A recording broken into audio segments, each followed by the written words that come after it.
Coffee story, grounds of history.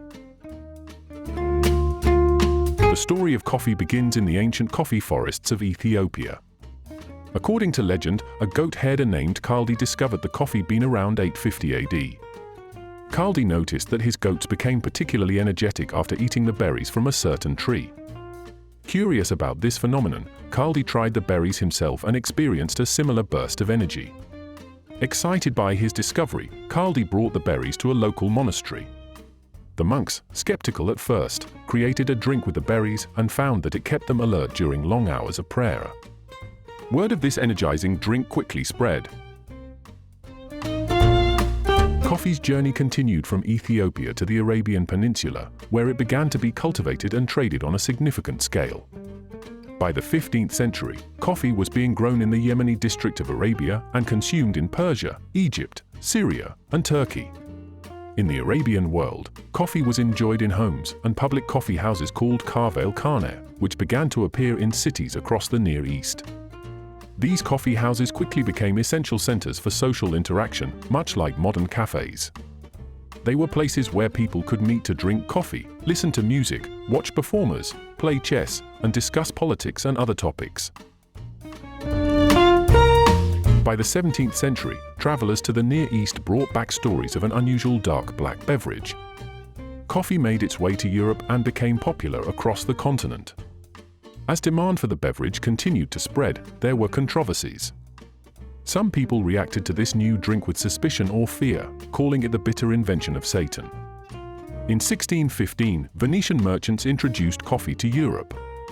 The local clergy condemned it when it arrived in Venice in 1615. However, Pope Clement VIII was asked to intervene, and he decided to try the beverage for himself before making a decision. He found the drink so satisfying that he gave it papal approval. Despite the controversy, coffee houses rapidly began to appear in major cities across England, Austria, France, Germany, and the Netherlands. In England, coffee houses were referred to as penny universities because, for the price of a penny, one could purchase a cup of coffee and engage in stimulating conversation. Coffee began to replace the common breakfast drinks of the time, beer and wine. Those who drank coffee instead of alcohol began the day alert and energized, and not surprisingly, the quality of their work was greatly improved. By the mid-17th century, there were over 300 coffee houses in London, many of which attracted like-minded patrons, including merchants, shippers, brokers, and artists. Coffee was introduced to the New World by the mid-17th century. Though coffee houses rapidly began to appear, tea continued to be the favored drink in the New World until 1773, when the colonists revolted against a heavy tax on tea imposed by King George III. The revolt, known as the Boston Tea Party, forever changed the American drinking preference to coffee. As the demand for coffee continued to spread, there was fierce competition to cultivate coffee outside of Arabia. The Dutch finally got seedlings in the latter half of the 17th century.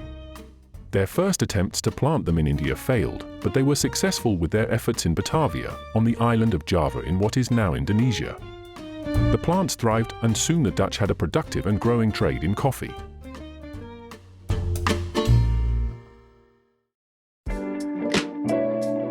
In 1714, the mayor of Amsterdam presented a coffee plant to King Louis XIV of France. The king ordered it to be planted in the Royal Botanical Garden in Paris. In 1723, a young naval officer, Gabriel de Clew, obtained a seedling from the king's plant. Despite a challenging voyage, complete with horrendous weather, a saboteur who tried to destroy the seedling, and a pirate attack, he managed to transport it safely to Martinique. Once planted, the seedling not only thrived, but is credited with the spread of over 18 million coffee trees on the island of Martinique in the next 50 years. Even more incredible is that this seedling was the parent of all coffee trees throughout the Caribbean, South and Central America. The famed Brazilian coffee owes its existence to Francisco de Melo Palhita, who was sent by the emperor to French Guiana to obtain coffee seedlings. The French were not willing to share, but the French governor's wife, captivated by his good looks, gave him a large bouquet of flowers before he left. Buried inside were enough coffee seeds to begin what is today a billion-dollar industry. The 18th century was a period of profound change for coffee. The Industrial Revolution was well underway, and coffee was becoming more and more essential to everyday life. By the 19th century, coffee had become a global commodity. The first espresso machine was introduced in Italy in 1901, revolutionizing how coffee was brewed and consumed. This period also saw the rise of coffee as a major global trade commodity, linking it to the economies of various nations.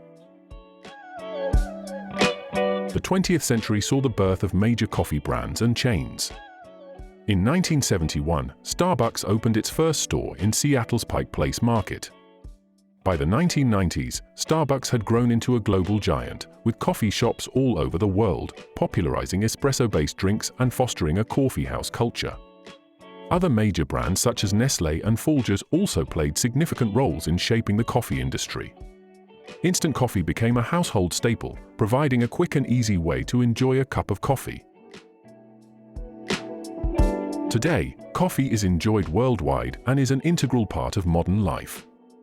Specialty coffee has become increasingly popular, with a focus on high-quality beans, sustainable sourcing, and artisanal brewing methods. The rise of third-wave coffee culture emphasizes transparency from bean to cup, with an emphasis on the origin of the beans, the conditions in which they were grown, and the methods used to roast and brew them.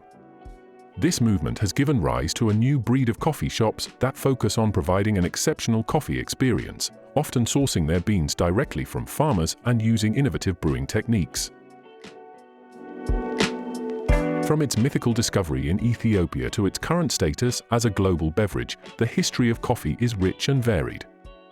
It has journeyed across continents, played a role in the rise and fall of empires, and sparked social, economic, and political changes. Today, coffee is not just a drink, it is a cultural phenomenon that continues to evolve.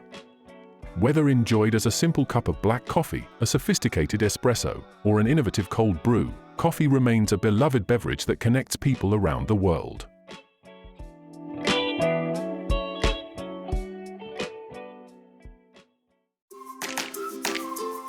And now we bring you the iced coffee.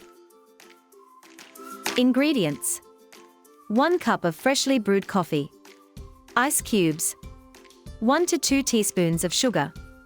Step 1. Brew the coffee. Brew 1 cup of your favorite coffee using your preferred method: drip, pour over, French press, etc. Make it slightly stronger than usual since it will be diluted by the ice. Step 2. Sweeten the coffee. While the coffee is still hot, add 1 to 2 teaspoons of sugar if you like your iced coffee sweetened. Stir until the sugar is completely dissolved. Step 3. Cool the coffee. Let the brewed coffee cool to room temperature.